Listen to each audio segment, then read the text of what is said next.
So you want to make your vocals sound amazing every single time. Stick around, I got 4 ways you can do that.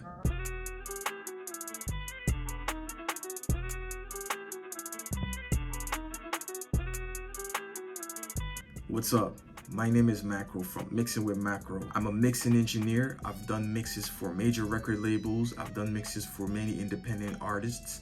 And today I'm going to show you exactly how to get your vocals sounding nice, crisp, and clean, just like the professionals do. Just before we get started, I'm going to be going in depth on all these concepts I'm going to share with you today, featuring a song I did with Sheff G, produced by my boy Desktop. Okay, let's get into it. The first thing you need to always do is to make sure you have a great recording. Getting a great recording is very simple. You just need a good microphone, a good interface, and a DAW of your choice. It could be Pro Tools, it could be FL Studio, it could be Ableton, whatever you want to do. What does having a great recording actually mean, besides a microphone and all the gear? It means that your room needs to be treated. You don't need a fancy studio to go get a great recording. If you're there in your room, all you need to do is make sure that you have good acoustic treatment.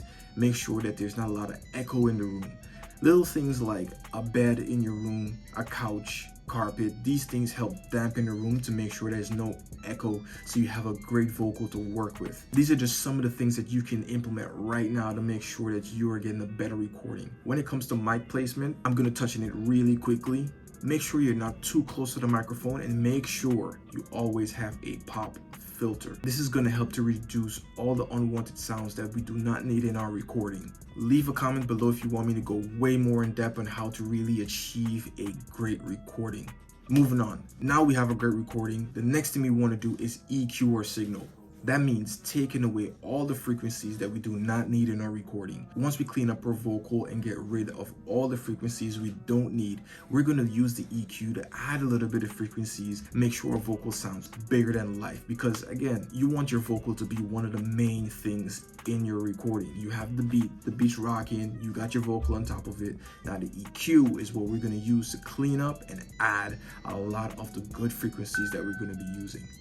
Now you got your vocal sounding nice and clean. You want to hear our vocal even more and control our vocal, because sometimes rappers can get really loud and sometimes rappers can get really quiet. Now, the difference that helps even all that out is a thing we call compression. We use compression to make sure our dynamic range is nice and even throughout the song, and we also use it to add gain. That means more volume to the recording. We got a great recording. We have the EQ making our vocal sound nice and clean and big. We have the compression to make sure our vocal sounds even throughout the entire song and giving us a little bit of gain to make sure it's sitting nice with the beat. The next thing we need to do is de-essing. Now, de-essing is all the high S sounds, all those high frequency sounds that come from the words that we say, and it controls it. So it's another type of compression that we use. Imagine a de-esser is a compressor and an EQ together. The S frequencies are usually hitting around 6 to 10K. So right in that range, we have our dynamic control, which is the compressor, pulling those frequencies down. It's not pulling out through the entire recording. It's only pulling out when you hear those S sounds. That's the only time it's going to work. It hits above that threshold, it pulls it down. Now we got everything sounding clean. The next thing we need to do is add our reverb and delays. The reverb is what we're going to use to make sure that our vocal sounds even bigger. We don't want our vocals sounding washed out and you can't even hear it, as if you're just yelling down in a cave. We want to add just a little bit of reverb to it so it puts the rapper in a nice space. Now let's touch on delays. Delay is to help fill up that space. So you can have a rapper going, he's rapping, then he stops. Then he goes into his next bar.